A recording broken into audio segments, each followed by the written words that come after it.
بسم الله الرحمن الرحيم. طبعا نقدم لحضراتكم اليوم عرض بخصوص العزل المائي فوق البلاط. ده عزل الدي سي بي مع الشاش، واليوم بنعطيه مادة الاستروف أو الدولمة التقيل تغليف للسطح بالكامل.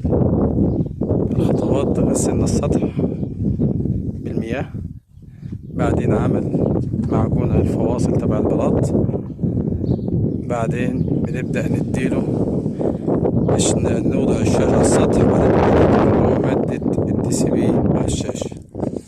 طبعا بعد الدي سي بي ما ينشف، يعني تركناه حوالي 4-5 أيام السطح ده حتى ينشف تماما، وبعدين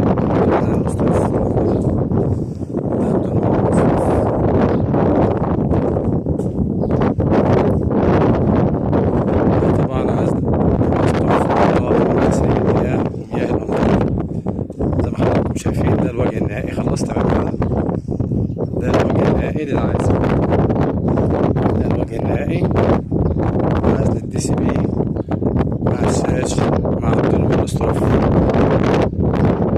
حضراتكم شايفين ده العازل، ده ضمانه 10 سنوات.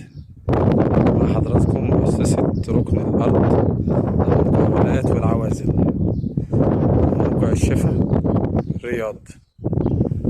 للتواصل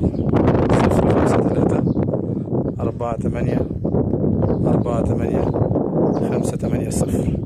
طبعا ده زرعنا صفارات في الأماكن المنخفضة، لأن كان في أماكن عاملة برك مياه، فبالتالي ما ينفعش تسوي العزل إلا بعد المعالجة.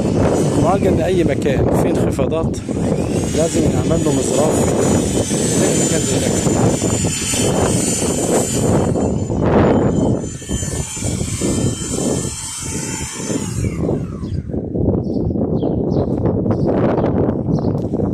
دي صفين زرعنا صفين هنا عشان المكان ده منخفض، وبعدين نبدأ نعالج، وبعدين نبدأ الخطوات اللي شرحناها لحضراتكم دي باختصار. أهم طرق عزل الأسطح المبلطة من سطح متبلط.